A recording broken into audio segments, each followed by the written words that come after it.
ইরানে হামলা এবং তার প্রতিউত্তর ইরান যেভাবে দিচ্ছে তাতে সম্ভবত ইসরায়েল এবং আমেরিকা ভাবতে পারেনি যে ইরান এইভাবে ভয়াল আকারে জবাব দেবে।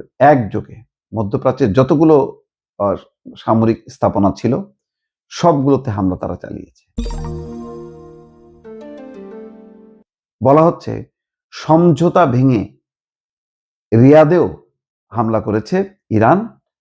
মধ্যপ্রাচ্যের সংঘাত ফলে নতুন দিকে মোড় নিতে যাচ্ছে। এইদিকে ইরানের প্রতিরক্ষা মন্ত্রী এবং রেভলিউশনারি গার্ড কমান্ডার নিহতের দাবি করা হচ্ছে।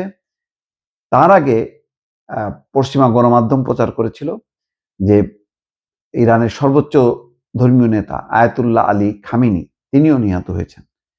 কিন্তু ইরান সরকার বলেছে যে কিছুক্ষণের মধ্যেই যে কোনো সময় ইরানের সর্বোচ্চ ধর্মীয় নেতা ভাষণ দেবেন জাতির উদ্দেশ্যে এবং সেই ভাষণে তিনি দিক নির্দেশনা দেবেন যে বিদ্যমান পরিস্থিতিতে ইরান কিভাবে এই হামলার জবাব দেবে।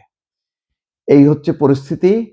তবে ইরানের প্রতিরক্ষা মন্ত্রী এবং রেভলিউশনারি গার্ড কমান্ডার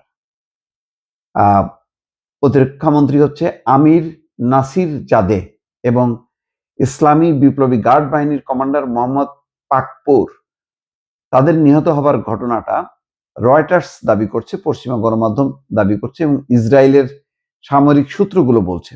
কিন্তু ইরান সরকারের পক্ষ থেকে আনুষ্ঠানিকভাবে এই মৃত্যুর খবর এখনো নিশ্চিত করা হয়নি।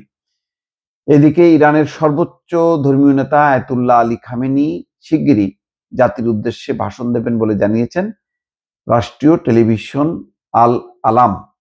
তার ভাষণে চলমান সামরিক পরিস্থিতি এবং সম্ভাব্য প্রতিক্রিয়া নিয়ে গুরুত্বপূর্ণ ঘোষণা আসতে পারে বলে ধারণা করা হচ্ছে। মধ্যপ্রাচ্যে যুক্তরাষ্ট্র ইসরায়েলের হামলার প্রেক্ষাপটে পরিস্থিতি দ্রুত বদলে যাচ্ছে।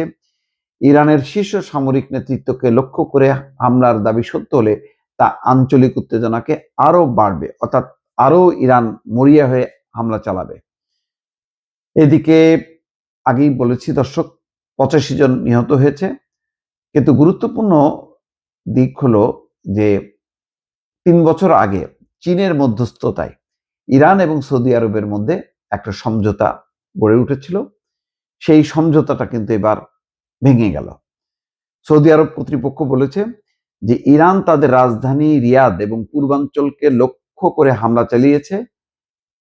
সরকারি বিবৃতিতে হামলাকে স্পষ্ট এবং কাপুরুষোচিত বলে আখ্যা দেওয়া হয়েছে এবং দাবি করা হয়েছে সৌদি প্রতিরক্ষা ব্যবস্থা সফলভাবে এই হামলা প্রতিহত করেছে। 2023 সালে চীনের মধ্যস্থতায় সৌদি আরব এবং ইরানের মধ্যে কূটনৈতিক সম্পর্ক পুনঃস্থাপনের যে সমঝোতা হয়েছিল, 3 বছর পর রিয়াদের রাজধানীতে এই হামলার ঘটনা সেই সমঝোতা ভেঙে যেতে পারে। ফলে আবার নতুন করে ইরান এবং সৌদি আরবের মধ্যে উত্তেজনা দেখা দিতে পারে। ইতিমধ্যে বাহরাইনে শুনেছেন যে 5ম নৌ সদর দপ্তরে মার্কিন নৌ সদর দপ্তরে হামলা চালিয়েছে খুব সফলভাবে। আরো নানা প্রান্তে কাতারে, কুয়েতে, দোহাতে প্রচন্ড বিস্ফোরণের শব্দ শোনা গেছে। মোট কথা বলা যায় যে এখন যেই যুদ্ধ চলছে এটা একেবারে পূর্ণাঙ্গ যুদ্ধ এবং ইরান যে এইভাবে উত্তর দেবে এটা কল্পনাও করতে পারেনি ইসরায়েল এবং যুক্তরাষ্ট্র, এবং সফলভাবে সেই হামলাগুলো করছে যার পুরো খবর এখনো প্রকাশ হয়নি। স্বাভাবিকভাবে এখন মনস্তাত্ত্বিক যুদ্ধ চলছে।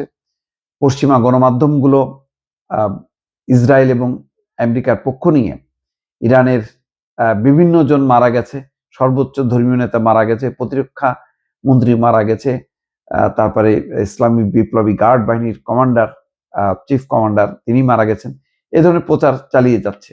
হয়তো এর মধ্যে কেউ কেউ মারা যাইতেও পারে, কিন্তু ইরানের যে অভিজ্ঞতা বছর খানিক আগে সেই হামলায় ইরানের শীর্ষ 20 জন কমান্ডার, শীর্ষ পরমাণু কর্মকর্তা, প্রায় 1 ডজন কর্মকর্তা মারা যাওয়ার পরও ইরান যেভাবে ঘুরে দাঁড়িয়েছে এবং জবাব দিয়েছে, সারা বিশ্ব অবাক হয়েছে এবং তারা দেখছে যে এইগুলিতে ইরানের কিছু আসে যায় না।